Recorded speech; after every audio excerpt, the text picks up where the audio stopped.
పాడి పంటలు వీక్షిస్తున్న రైతు సోదరులకు నా నమస్కారం. నా పేరు డాక్టర్ ఎం. గిరిజారాణి. ప్రధాన శాస్త్రవేత్త వారిగా ఆచార్య ఇంజనీరింగ్ వ్యవసాయ విశ్వవిద్యాలయ పరిధిలోని ప్రాంతీయ వ్యవసాయ పరిశోధన సంస్థను మార్టైనందు పనిచేస్తున్నాను. మనం సార్వ 2025లో విత్తన ఎంపిక తర్వాత ఎంత విత్తన మోతాదు వేసుకోవాలి? పద్ధతులు ఎంత విత్తనం వేసుకోవాలి? నారుమడి యాజమాన్యం గురించి తెలుసుకుందాం. సార్వాలో మనకి దక్షిణ మండలంలో ఏప్రిల్ 15 నుంచి మే 15 వరకు ఎడగారు సాగు చేస్తుంటారు. సాధారణ సార్వా వచ్చేసరికి జూన్ 15 నుంచి జూలై 15 వరకు సాధారణ సమయంలో విత్తుకోవడానికి అనుకూలమైన సమయం. అయితే ఆలస్యంగా విత్తుకోవడానికంటే ఆగస్టు 15 తర్వాత మనకి స్వల్పకాలిక రకాలు వేసుకోవాల్సిన అవసరం ఉంటుంది. సాధారణ రకాలైతే నీటి లభ్యతను బట్టి 140 రోజులు గానీ, 150 రోజులు కాలపరిమితి రకాలు వేసుకోవాలంటే ఎంపిక చేసుకున్న రకం నెక్స్ట్ వరి తర్వాత రెండో పంట ఉదాహరణ కృష్ణా జిల్లాలో జూన్‌లో వేసేసుకుంటే 150 రోజులు కాలపరిమితి రకం వేసుకుంటే రెండో పంట మినుము వేసుకోవచ్చు. లేదా లేట్‌గా అంటే జూలై 15 అట్లా వేసుకుంటే మనకి 140 రోజులు కాలపరిమితి రకాలు వేసుకోవాల్సిన అవసరం ఉంది.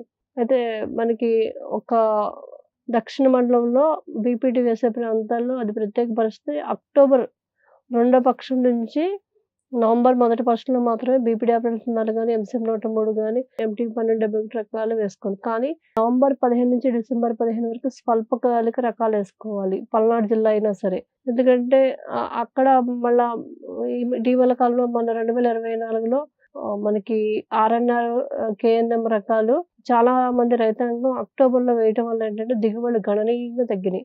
కాబట్టి ఆ రకాలు ఫోటో సెన్సిటివ్ కాబట్టి అలాంటి రకాలని మనం అక్టోబర్‌లో వేసుకోకూడదని తెలియజేయడం జరుగుతుంది. అయితే ఎలాంటి ప్రాంతాల్లో ఏ పద్ధతిలో మనం సాగు చేస్తున్న విత్తనం ఎలా ఎంపిక చేసుకోవాలి, ఎంత మోతాదులో తీసుకోవాలని గమనించుకుంటే సార్వాలో గనుక నాటు పద్ధతిలో సాధారణ నాటు పద్ధతి ఇస్తే ఎకరానికి 20 కేజీలు సరిపోతుంది. దుక్కుదున్ని వెదజల్లితే గనక మనకి అంటే బ్రాడ్‌కాస్ట్ చేస్తే గనక 24-30 కేజీలు అవుతుంది. చేత్తో గనక వెదజల్లితే.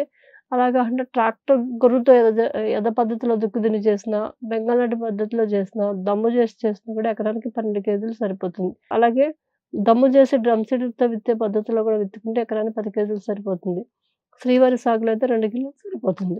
ఇకపోతే నారుమడి తయారు చేసుకున్నప్పుడు ఏంటంటే, నారుమడి నీటి వసతిని బట్టి నీరు విడిచేయడానికి వీలుగా భూములకి కాలువలు చేసుకొని నీరు పోయడానికి వీలుగా అలాగే వెద పద్ధతిలో కూడా విత్తినప్పుడు కాలువలు సార్వాలో కాబట్టి కాలువలు నీరు పోవడానికి వీలుగా మనం చేసుకుంటే ఏంటంటే, ఒకవేళ ఆ కాలం సమయంలో అధిక వర్షాలు పడినప్పుడు నీరు బయటకు పోవడానికి వీలవుతది.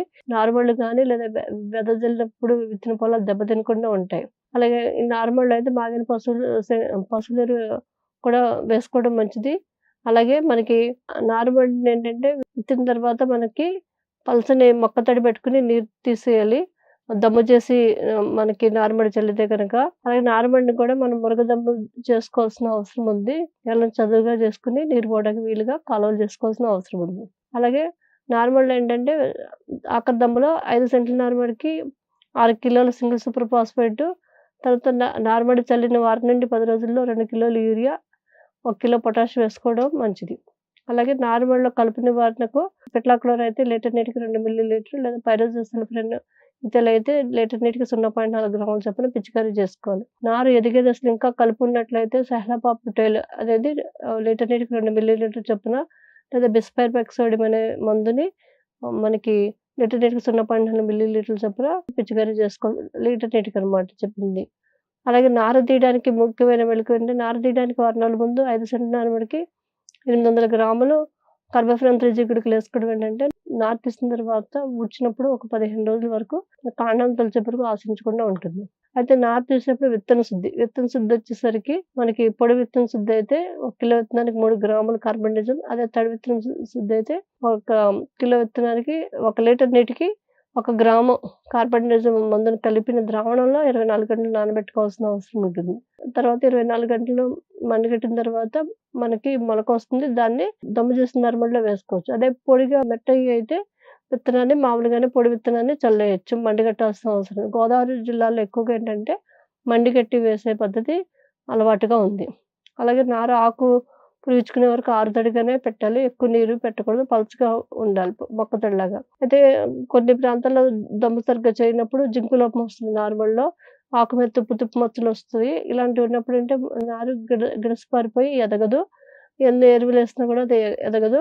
చనిపోతూ ఉంటాయి. ఇలాంటప్పుడు ఏంటంటే లీటర్ నీటికి 2 గ్రాముల జింక్ సల్ఫేట్ అనే మందుని 5 రోజుల వ్యవధిలో మనం ఆహ్, పిచికారీ చేసుకోవడం వల్ల జింక్ నివారించుకోవచ్చు. ఇవి కాకుండా మెట్ట నారుమడిలో అలాగే చౌడు ప్రాంతాల్లో కూడా జింక్ లోపం వస్తుంది.